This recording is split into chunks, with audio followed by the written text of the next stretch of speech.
All right, good morning. We have 10 o'clock, so we'll begin our meeting. We thank you for being here today. I'm Rosemary Altman. I serve as the chair. We certainly want to thank Madison County School District for allowing us to use their facility again. We think maybe next month we'll be back home, but we're not 100% sure. So that's the word. So we do appreciate them making their facilities available to us, and we may be a little bit spoiled, quite frankly, because this has been a nice facility. And thanks to Dr. McGee. I'll go ahead and give him credit. He's down there grinning, so I thought, well, I might well give him the credit. But we do appreciate it. Absolutely. Yeah. We're glad to host you in Madison County. Yeah. Make sure, please, that your cell phones are in the off position or silent so that and if you're watching by live stream, we would ask that you do the same. We do have Mr. Jacobs is joining us via the live stream. Mr. Jacobs, can you state your location for us, please? I'm in Phoenix, Arizona. Oh, my goodness. Well, that's a nice place to be. So we're glad Yes. you're able to join us, though. I've asked Micah Hill to lead our pledge this morning, and our invocation will be led by Dr. Wendy Barrett. We'd ask that you stand with us, please. I pledge allegiance To the flag of the United States of America and to the republic for which it stands, one nation, under God, indivisible, with liberty and justice for all. Heavenly Father, we'd like to thank you for giving us this position and be with us in all the many blessings you've given us. We ask for your guidance and wisdom today as we make decisions that will affect the lives of the students of this state. And we ask for protection on our students and be with us today. In Jesus' name we pray. Amen.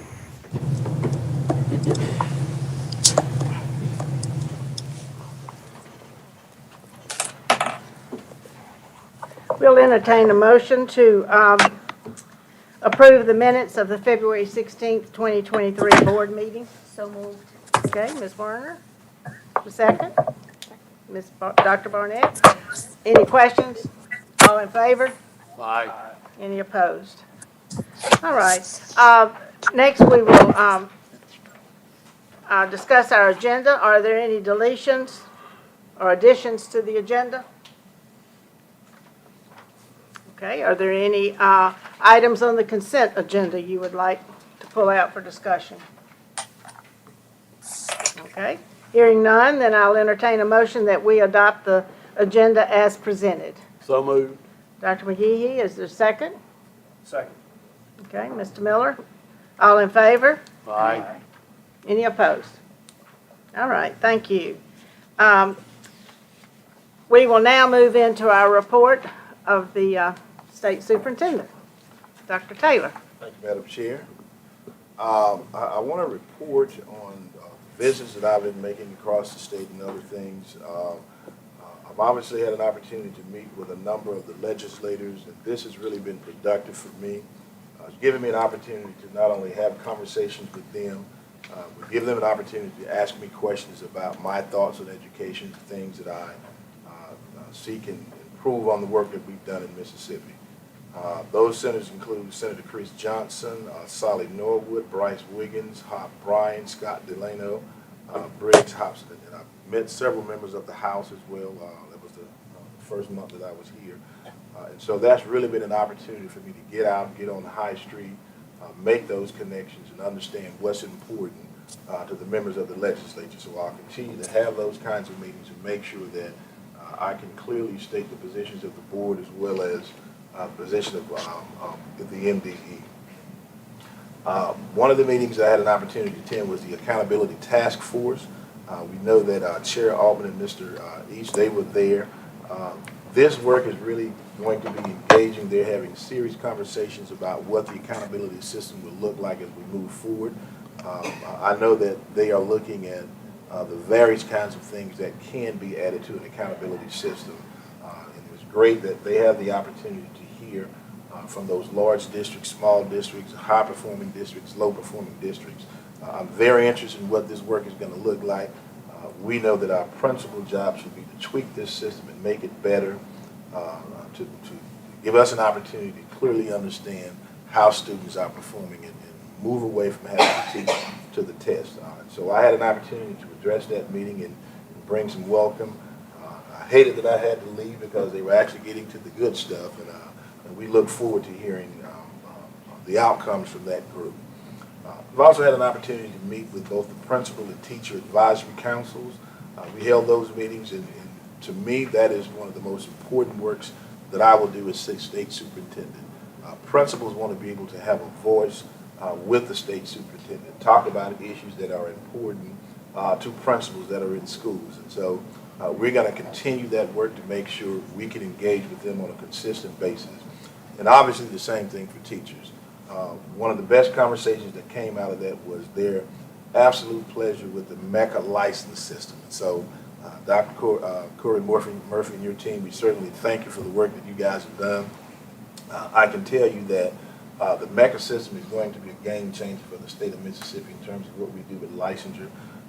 My experience has been those systems in 50 states have been a train wreck.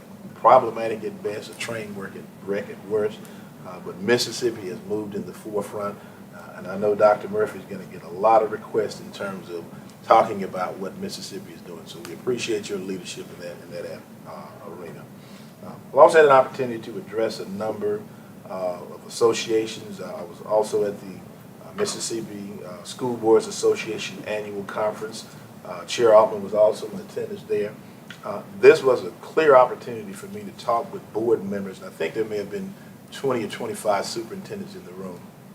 And I wanted to express to boards my understanding of their unique position as board members and what they mean to communities, knowing that the biggest part of their job is hiring a superintendent that has the values that they have as a community, but also supporting and allowing that superintendent to do the work. The biggest thing for them is to determine whether or not that work is aligned between their thinking and what the superintendent does. But ultimately, having that partnership and giving them the opportunity to do the work as superintendent. So it was great to address them and really give them my thoughts about education in Mississippi.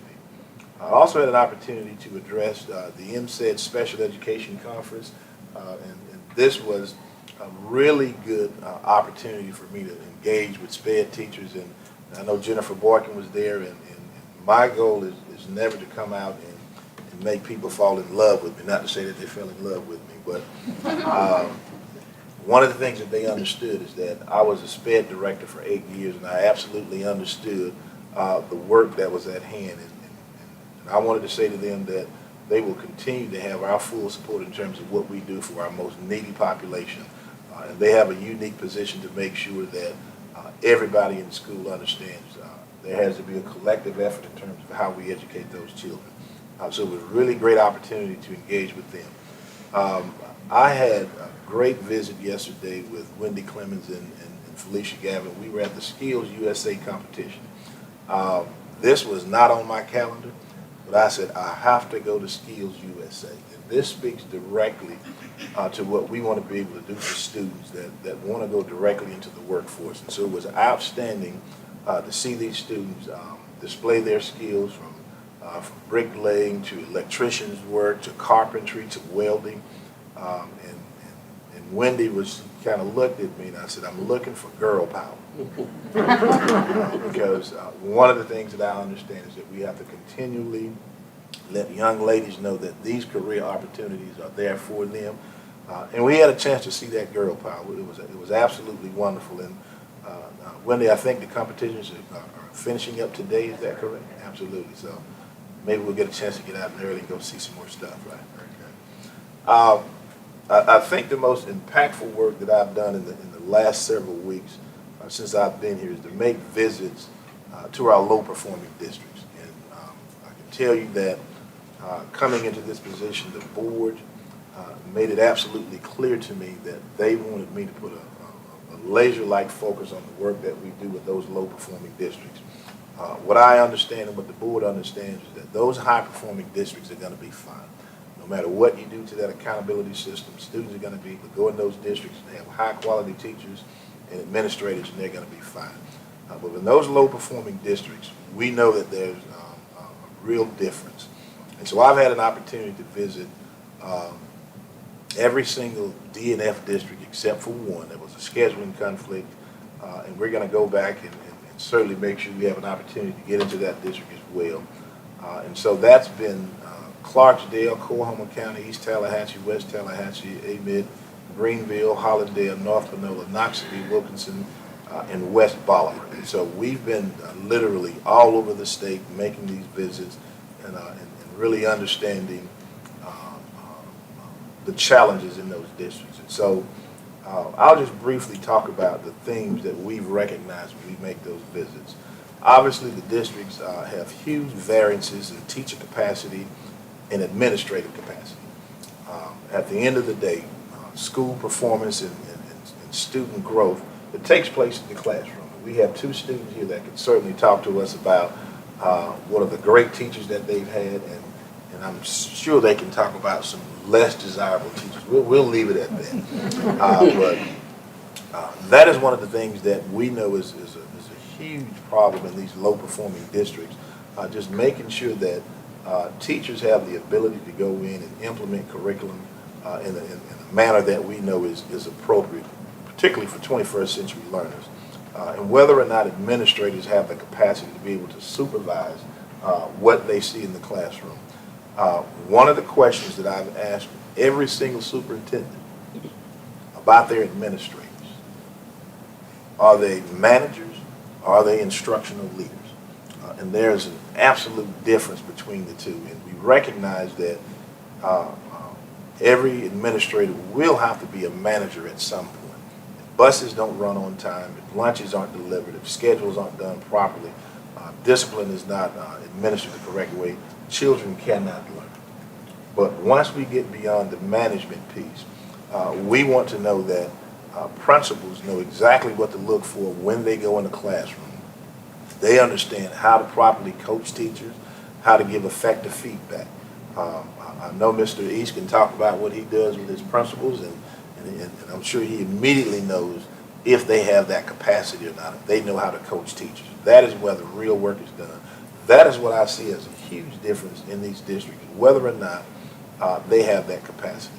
We've also recognized the ability to identify, build, and/or implement support systems such as walkthroughs, tools, pacing guides, return on investment evaluation. That is a huge variance in these districts. What I recognize is that many may absolutely understand how to do that, and they're beginning to put those systems in place, with others really struggle in that regard. And so that's something that we know is going to continue to be an issue with these districts, and I know that we can get in and do the work to help them with that. There's also variances in how MD initiatives are implemented. What was interesting is that I had a lot of questions about our literacy model and what is the expectation. And so we know that is really about our literacy coaches going in and coaching teachers and schools on how to properly implement literacy initiatives. In many cases, there's an expectation that those literacy coaches get in the classroom and work directly with children and not be engaged in the coaching. And so when we begin to have conversations, I want to know and understand, are they clear on implementation and initiatives that come out of the MDE? And there can be a lot of variance in terms of what that understanding may be. What was really interesting was the technology infrastructure, and that is a concern in all these districts. Kind of what we understood is that districts had to contemplate what is the best way to support the tech landscape and plan for the future. So what I found is that many of these low-performing districts did not have a clear technology plan before the pandemic. But through grace, they were able to get support, get devices, push those out. But my clear question was, what is your plan when the ESSER money ends in 2024 if we don't get an extension? And have you thought about what the future looks like in terms of devices? Have you recognized if you need to be one-to-one K-12 and send devices home? Have you determined their particular grade levels? Have you thought about content filtering? Have you thought about how you support devices, image devices, replacing those devices? And so what I found is that some of those plans exist. They absolutely know what they need to do. Others are really struggling to determine what that's going to look like. And so to me, that's a huge concern. What I also recognize is that technology is just one of these examples. But in the district, excuse me, when you have a small number of staff, one person can make the difference. One person can make the difference. And so we were in a district and we had an opportunity to talk to a technology director, very small district, and he absolutely understood everything that needed to happen, what he needed to do. But less than 30 or 40 miles from that district was a technology director that obviously did everything that they could to support, but they had a very different view and understanding of what the entire technology landscape should look like. So we know that one staff can be a difference. I was actually in one district, they had 3 central office administrators. There was the superintendent, the assistant superintendent, and the curriculum person. And the superintendent was hoping that we finished in time so that they could go drive a school bus. So that lets you know the kind of variance you see. Certainly teacher shortages were an issue in all of these districts. What we found is that while they all experienced that as an issue, how they dealt with it was totally different. Some had certainly done the work of putting in bonuses if the local economy allowed that or supported that. Others had partnerships with universities. They certainly are taking advantage of the teacher residency program. But what we understand is that locality has everything in terms of how they deal with that teacher shortage. And if you're in a remote location, you can do all of those things, but people still may not be willing to come to those areas. And so we know that there's a lot of work that we're going to have to do to support those districts as it relates to teacher shortages. One of the things we also found out is that there needs to be a clear understanding from these districts about the licensure process, what may be alternate routes for teachers, and while the license division has done a really good job of putting that information out, what we find is that that information may not always flow to the right people. So we can send information out, but people may not always get it. I know in particular, Dr. Gavin asked questions about planning allotments that were coming out, and many superintendents says, yes, I got those, and others said, well, no, I hadn't seen it. But she absolutely knew that information was sent out, so we know we've got to talk with them about how they deal with those kinds of things. There was, for me, a major concern in these districts as it relates to their facilities. And we know that many of these communities have buildings that are 60, 70, and 80 years old. ESSER has certainly helped them mitigate what they see as problems, but one of the clear things that I wanted to ask is, do you have a facility plan? Do you have a way of dealing with what is certainly coming down the pipe in whatever time? And so I had a lot of conversations with them in terms of information on preventative maintenance versus repairs. And so I want them to understand that they've got to have a process and a plan to deal with facility issues. We know that's, for the most part, going to be a local concern. And so I expressed to them that if you're in a low-wealth district, poor community, then there's all the more need to have a plan for how you deal with that. And preventative maintenance is a big part of that. So they're going to need support in that area, and we know that. I'm happy to share that they do have sound fund balances, but they're limited by local funding. Dr. Gavin, I don't think we went into any district that did not meet the minimum 7%. Is that right? That's true. Yeah, and so there was one particular district that did face that some years ago, and I'm happy to report to the board that they are solid as a rock, and they've decided they'll never return to that again. So we know there are variances in the business managers as well. Again, this goes back to what I see in personnel needs, and we can go into districts and there's an experienced business manager that has been in place for 27, 28 years, absolutely understands everything about the budgeting process, calendar timelines and all of it when they need to do that work. But other districts where a business manager had only been in place this year, obviously having the opportunity to participate in the academy and learn the work of a business manager, but another that came on in mid-year and didn't have that opportunity. And so that's always going to be a concern. One of the conversations that I've had with the superintendents, and I'm very delicate in terms of how I ask these questions, and that is superintendent board relations. And so we do understand that a properly trained board can work hand in hand with a superintendent, but if a board member does not understand what that role should be like, then they can interfere with the work. And I think what I've seen is that a superintendent wants to do what's correct and do what's best for children, but they know they have to leverage that with what that governing board may want to do. And so we know we're going to have to work with superintendents to understand that structure. Many of these superintendents are new in the job and only been there 1 or 2 or 3 years. And so we've got to make sure that they have really good mentorships with experienced superintendents that can help them out. You mean old folks like me? Old folk, man, I didn't want to say that, but Seasoned. I love the word seasoned. So we know that's going to be an issue. And so that's the idea about the experienced and inexperienced superintendents. That is one of the things that I saw.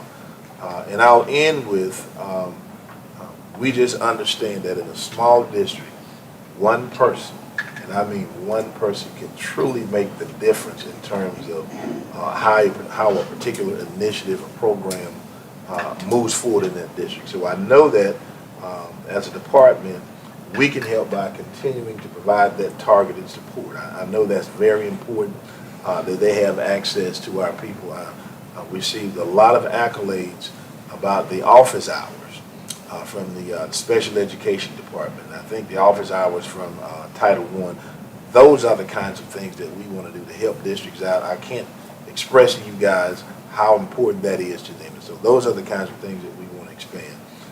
We want to provide access to already developed systems and processes. So I would go into a district and they have a phenomenal way of how they review lesson plans and district staff, principals, teachers, how they do PLC centered around that. And they have a technology platform to do that. One particular item was all based on Google Classroom or Google Docs. You go into another district, they didn't have the capacity, even knew that they could do that. That's something that districts can share and learn from each other. I certainly want to make sure that we develop and recommend changes to our current state code as it relates to low-performing schools. What I've expressed to them all is that we do not have the capacity as a state agency to go in and take over 8, 9, or 10, or 11 districts. So everything we do has to be about mitigating those factors before they end up on a list. And finally, I am developing a deputy for school improvement that will be responsible for directly leading these efforts in conjunction with myself. I know that this is something that can be very important in terms of how we turn these districts around. That has everything to do with the capacity that we help districts create at the state level. And so with that, that really gives me an opportunity to talk about how these visits align with what are my priorities. So I do want to, this is the first opportunity I've actually had to share this with the board, and certainly through the leadership of our board chair. She said, that's something that we definitely can share at the meeting. And so it's essentially 5 priorities, and these are not earth-shattering, but they really hit at what I think is the core of what the work should be. So you have that document with you as board members, and I won't go into the detail, but obviously all the work that we do with literacy and mathematics will continue to be a priority for me.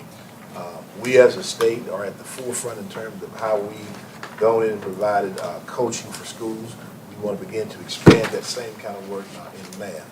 What I absolutely understand is that if children cannot access the curriculum through reading, then that really limits their ability to excel as learners and educators.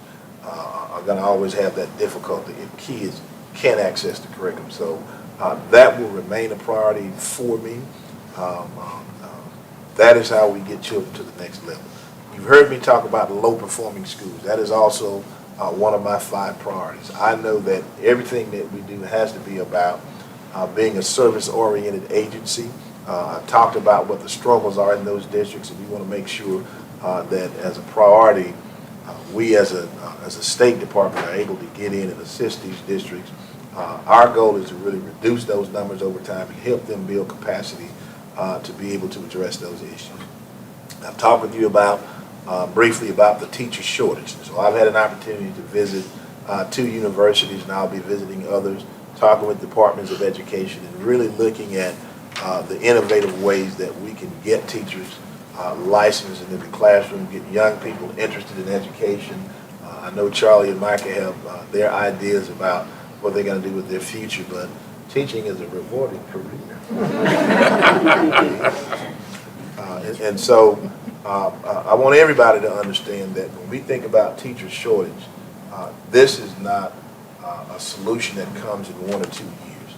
We're really talking about a 7 or 8 year process. And a bigger part of that process is once we get students interested in going into education as a career choice, then there's matriculation. Unless you're a super bright kid like Mike and Charlie, most kids are going to take 4 years to matriculate through a program. And so simply adding that is going to let you know how long this takes. Career and technical education certifications and the obtaining of credentials, that will always be huge to me.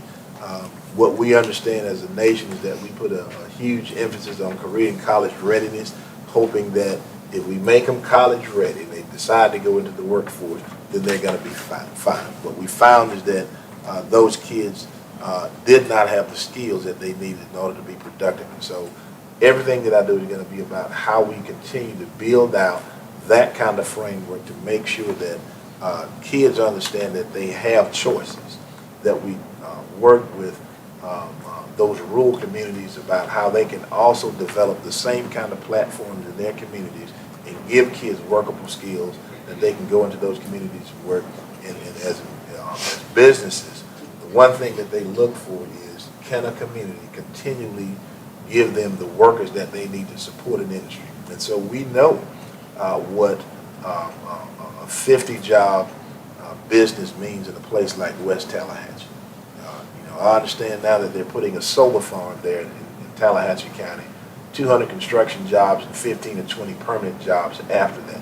Those are the kinds of things that can make a difference. So we want schools and districts and communities to think deeply about credentials for the children that are in their community. That's how they're going to sustain it.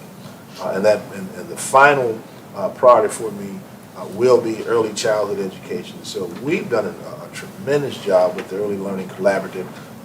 That is a model. That is a model. And our goal is to continue to expand that. We see that 2/3 of the kids that are participating in our collaboratives are kindergarten ready. That's where the real work is right now. I tell people that in order for us to have better schools, that is contingent upon what happens to children before they even get to us. And so a big part of our work is to continue the work of expanding what we know is quality early childhood education. That makes it easier for K-12. And so I always tell high school principals, your best friend are those principals at the lower grades and early childhood providers, because they make your job that much easier. And so that just gives you a brief overview of my priorities. And thank you for the opportunity to share this report. And I'll answer any questions if anybody has. Anybody have any questions? Well, that was a great report. Dr. Taylor started, I think it was about January 15th. And as you can tell, there's not been any dust anywhere under his feet because he has been busy.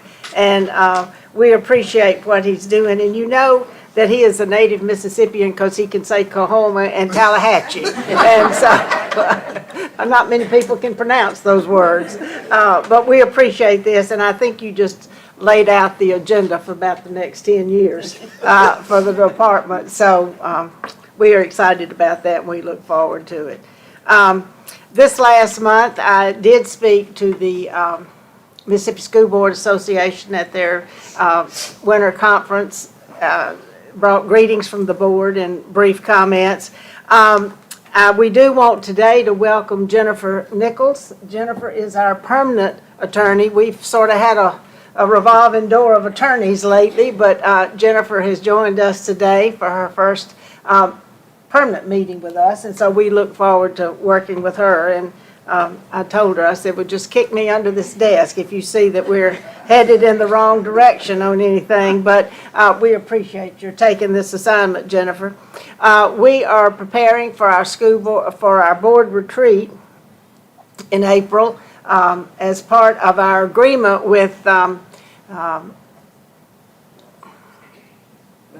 McPherson. That word just would not come up. Thank you. McPherson and Jacobson was that they would come back after Dr. Taylor had been on the job for about 3 months, and we will have a board retreat. So we're planning for that on April the 19th.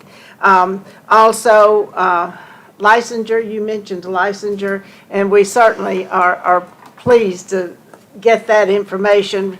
And no, Dr. Murphy has worked really hard on that, and because our telephones have quit ringing. And so, with people saying, I said, this is the nature of time. I sent my stuff in last week, and I still don't have my license. And so, anyway, we appreciate the work you've done in that, and that's nice to hear. As he mentioned, Mr. East and I sat in on the I was on the Teams part because I had another meeting earlier, but the Accountability Task Force yesterday, and that group is working hard to be able to look at the accountability system and determine where it needs to be tweaked and what needs to be done. Nobody's interested in ditching the whole thing. It's too good for, and it's working well, but there are always tweaks that need to be done to it. And so there's good discussion going on about that. It takes a long time to figure that thing out if you don't work with it all the time. So we have to rely on those people who are in the profession to be able to guide us, the board. But it's a good model, and it's worked well for us, and so you'll hear more about that too. And then, of course, we've monitored legislation all this last few weeks while the legislature's in session, certainly monitoring anything that's going on with education, and we thank Holly Spivey for her work that she does to keep her finger on the pulse of what's happening in the legislature and to keep us informed. So that's been pretty much my work over the last month, attending, making sure that the schedule is such that we catch all the meetings, some by Teams and some in person. But anyway, things are busy right now, and there's always plenty to do. We'll look forward now to hearing from our student representatives. I think Mike and Charlie are going to do a joint report today. So whichever one's going first, take it off. I got you, yes ma'am. So good morning, everyone. Today Mike and I will be giving a joint report on the Mississippi Department of Education's Student Advisory Council meeting on February 10th, so about a month ago. Before we start, I want to first express both Micah's and my gratitude to Ms. Miner for organizing the whole Student Advisory Council. As you can imagine, this is a huge undertaking. And I also want to acknowledge Ms. Cook, Ms. Clemens, Dr. Fort, Ms. Corsetti, and countless other MDE staffers who attended the meeting. Your insight was priceless to our students and their solutions. On behalf of the students, I would also like to thank the chair and the vice chair of the Mississippi House Committee on Education, Representatives Richard Bennett and Kim McCarty, for attending the meeting, and they gave remarks as well. So now, talk about this. So, what is the Student Advisory Council? The SAC is a group of around 100 students that meets throughout the school year to discuss problems and solutions in the Mississippi Department of Education. They're selected through an application process through MDE, and they can serve their junior or senior year and they can also serve their freshman year of college. The SAC not only is a great way to find solutions to our problems, but it's also a great way for me and Micah to get input on various issues in education. Generally, Micah and I will speak with our peers in our own school districts when we write these reports. And because of this, we have a lot of sample bias. I, more often than not, am representing my own peers in the Oxford School District rather than Mississippi students, solely because I get input from Oxford students, and I'm sure Micah does the same. With the SAC, though, Micah and I make friends all around the state, and we can call on them to provide diverse insight and input into the issues facing Mississippi students today. So on February 10th, over 80 students gathered at the Mississippi Capitol to discuss various topics and issues in education and plan for the coming months. At the SAC meeting, members chose a topic or a problem that interests them, divided into groups, and they created solutions to present to Dr. Taylor and to other MDE officials at the end of the semester. This year, the students focused on mental health, school safety, class rank, ACT prep, and general issues. I sat in mainly on the ACT prep, big surprise, and school safety discussions. And man, our students are passionate about education. I want to speak a little bit today about the questions and concerns they raised, but I certainly don't want to steal their thunder because they'll be presenting in a few months. In the two ACT prep groups, all students felt that free ACT prep was vital to the students of Mississippi. They felt that larger, wealthier schools had greater access to prep material, and that this is inequitable. The students also said that many students don't even know what the ACT is until the spring semester of their junior year, and this is unacceptable. The ACT, it can really affect a student's future, well into college. One concept between the two groups was the suggestion of decreasing the importance of MAP testing and increasing the importance of the ACT. Both groups agreed that MAP tests, despite being useful to us and to MDE, don't help students after high school. The ACT, however, can help students well into college. The two groups did diverge, though, in solving how to teach the ACT. One group suggested teaching the 4 sections of the test through 3 core classes, English, science, and math. They talked about standardized bell ringers in the morning with ACT questions, and providing English teachers with ACT grammar materials. The other group thought that the ACT should be taught through the college and career readiness pathway. They understood that students might not need to take the ACT for whatever higher education they go into, but they insisted that ACT classes be offered at all schools and in all districts. Now, I certainly don't want to spoil their presentation in a few months or take credit for their ideas today. I again want to thank Ms. Miner for her work, and I'd now like to turn it over to Micah to talk about the mental health group. Thank you, Charlie. That was great. So first off, good morning. We are very grateful to take part in the Student Advisory Council meeting. And when you go into this meeting, you know you'll be surrounded by some of the top students in our state. So, you know, we go into this meeting with high expectations of learning something new, and they did not disappoint at all. So they give us an opportunity to hear different perspectives and solutions on issues affecting our students. So while at the meeting, I sat in on the mental health and class ranking group. And like Charlie said, they're very passionate and very open to not only voicing their concerns, but working with us on finding solutions as well. So in the class ranking group, a big highlight I got was that class ranking affects a student's mental health. This was new to me. Now, schools and districts can do class rankings differently, which I find insightful because we can truly see how schools and our surrounding districts operate, but to hear from other schools that are hours out, it was interesting to learn how they do class rankings. Multiple students say that they learn about their class ranking as early as 8th grade. I was like, wow, I don't know how they even do that. So some counselors say they inform them the moment they hit high school, which is 9th grade, and others learn their senior year. The students who know their rankings early seem to voice that it does affect their mental health negatively. They continue to say that it creates a demeaning competitiveness between peers, cheating increases, and it makes these students make less, they don't make wise decisions continuing high school because they know their rankings, so they don't make the right decisions moving forward, which they will discuss to Dr. Taylor in the near future and to our board and our staff. In the mental health group, a big takeaway I got was that students have trouble trusting their counselors to share their personal problems. Now, counselors are mandated to report anything related to physical harm and harming others, but besides that, students feel as though they cannot trust their counselors for problems discussed outside of that. Schools voice that we need to speak and when we need help, but it seems that people who are there to help us aren't trusted in students' eyes, which can cause more harm than good regarding mental health. Both of these groups started their own group chats to further and discuss their solutions and proposals to better this problem. I think it's safe to say that Charlie and I found this meeting necessary and doing our part as student representatives of the state, and we're looking forward to hearing all these amazing individuals in action soon. That concludes our report, and we'll take any questions at this time. Thank you. Any questions from anybody?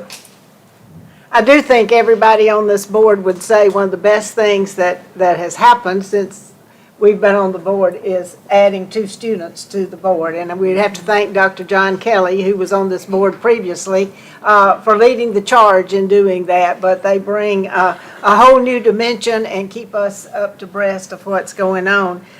We had a student, speaking of ACT Prep, one of our students a couple of 3 years back, made the statement that she hated getting up and getting to school a little before 7 for ACT Prep, but it helped in that she raised her score 4 or 5 points just by taking the prep class, and there is a method to taking the ACT. So to be able to have, it's unfortunate that some schools don't have ACT Prep, so that's another thing to add to the list, I guess, is working with districts on that. But we look forward to hearing from, are you saying by your comments that students will be coming to the board at some point other than the 2 of you? I believe they will present to Dr. Taylor. Yeah, I'm sure we can make it happen. yeah, well, that's great, yeah.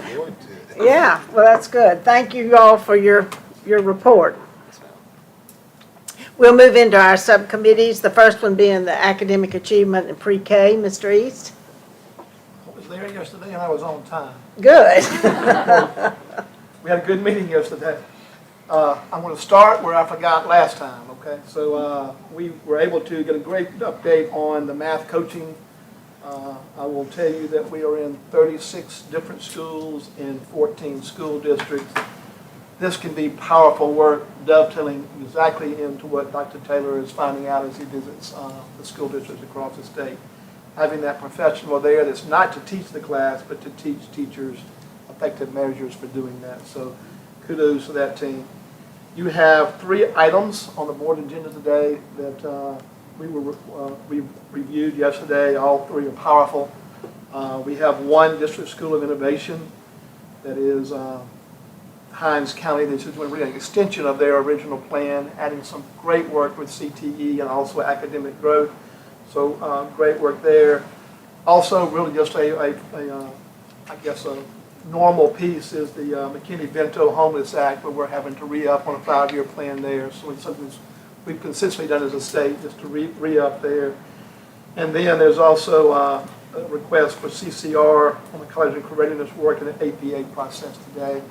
And they'll explain those a little deeper as we go through. So great job from the staff, and appreciate the work. And again, I'd like to tell you your comments about getting this the department and hiring people to get out and help work on teacher capacity with those math and literacy coaches is powerful and needs to be as many as we can get out there, as quickly as we can get them out there. Let's make it happen. So great job, team. I appreciate you.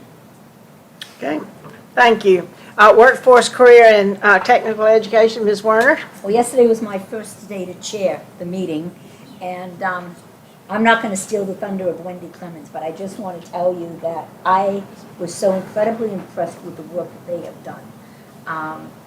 It's awesome, and I think that when Wendy and everybody else explains to you, you'll understand how I feel so proud of them. Not that I did anything, but I can say that they were on my committee. Yeah. So thank you. So. Okay, good, thank you. We will move into our agenda now. The first item for action is renewing the District of Innovation. This is the one district Mr. East just referred to. So moved. Don't steal Wendy's Come on, thunder. Wendy. She's Come on, got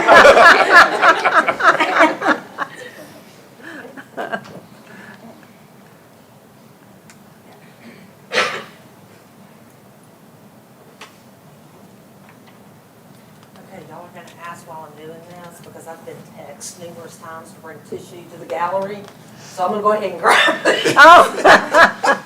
Everybody's dealing with pollen right now, Yeah. so if I don't get them now, I'll forget when I leave, so.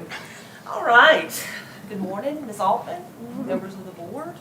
The Office of Professional Development brings forth for your approval today, District of Innovation Renewal Application. As mentioned by Mr. East, no, it's fine. No, thank you, I appreciate it. Keep in mind that legislation was passed in 2015 that provided for districts of innovation, allows school districts and schools within a district to apply for this status. The designations give school districts or individual schools an opportunity to develop and implement new or creative alternatives to existing instruction and administrative practices intended to improve student learning. So the mission of the districts and schools of innovation is to better prepare students for success in life and work by allowing districts flexibility in the structure and implementation for requisite success. And of course, if you look at our 6 goals, 6 strategic goals, districts and schools of innovation really fit in every one of these. As indicated on the map, you see we currently have 11 districts of innovation. We had 10 in the fall, and in December you guys approved an additional district. So we currently have 11 districts of innovation. Hinds County was one of those. They are actually the 5th submission for a 5-year renewal. So they're the 5th district to ask for a renewal. We have 5 early college high schools, we have 11 middle college high schools, and we have 3 schools of innovation. 2 of those are our state schools, Mississippi School for the Arts and Mississippi School for Math and Science. So despite COVID, Hinds County saw improvement in several areas. CTE enrollment went from 261 to 819 students over the 5-year period.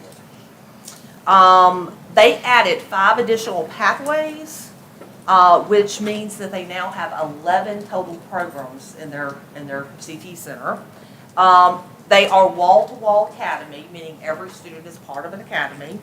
And they have almost doubled the number of students who participate in some kind of work-based learning experience. So what Hinds County is requesting is they're requesting approval to continue to strengthen their career academy model and show the benefits of the model on the academic achievement by including proficiency targets for Algebra 1, Biology 1, English 2, and U.S. History. So what they plan to do is over a 5-year period, they're going to track the success that their students or the growth that their students are having in those end-of-course assessments to show how a career academy does in fact impact students' academic achievement, not just their CTE role. They also propose to continue the implementation of the Project Lead the Way curriculum. Gary Road Elementary School has been named a Project Lead the Way Launch Distinguished School, illustrating the success of the district has had in the implementation of Project Lead the Way, preparing students for rigorous post-secondary curriculum. And then Hinds County School District proposes to be one of the first districts in the state to implement elementary and middle school career academies. This is a relatively new model that has been developed and advertised by NCAC. Through rigorous curriculum and career awareness in elementary school, students are prepared to matriculate into the intensive middle school model that engages students in one or more self-awareness and career exploration experiences preparing them to be an active participant in one of the career academies at Raymond High School or at Terry High School, depending on which school they attend. So at this time, I will respond to any questions that you have concerning Hinds County's plan and the possibility of renewing their application. Any questions from board members? Well, we do have a motion. I'm not sure we're following Robert's Rules of Order here, but anyway, we have a motion, so we'll, I'll second. Ms. Werner will second it. So if, hearing no questions, all in favor? Aye. Okay, any opposed? Thank you. Thank you.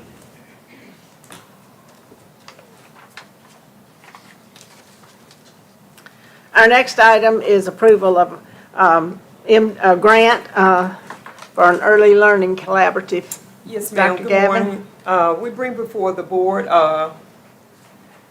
for your approval competitive grants for early learning collaboratives. We have 3 councils that we are bringing forward to the board for approval, which will be for 13 classrooms and 200 seats across the state.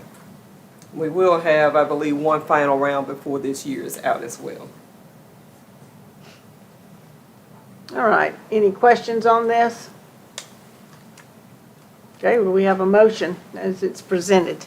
So moved. Okay, a second? Second. Dr. Barrett, okay.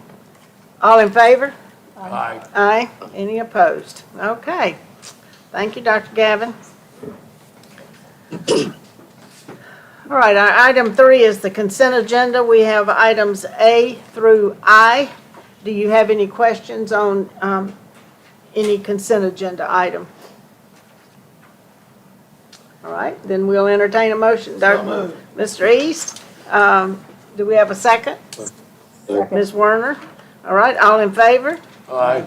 Any opposed? All right, thank you. Moving right along. I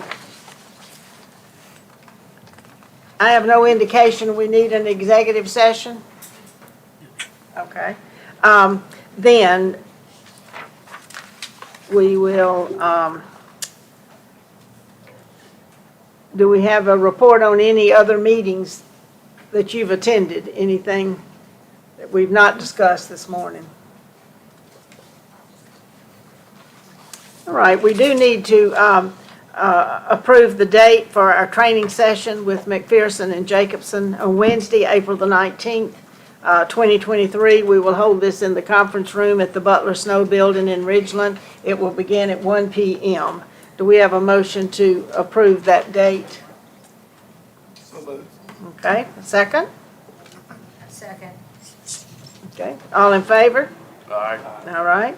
Then the next April board meeting will be held on April the 20th, 2023 in Jackson, and we will be back, we hope, in the Central High Building on the 4th floor at 359 Northwest Street. That meeting will begin at 10 o'clock.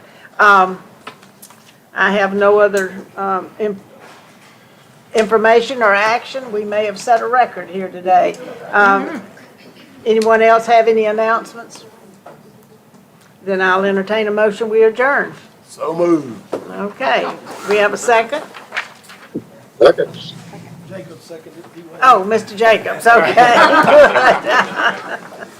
All in favor? Aye. Okay, thank you. Thank you all for being here.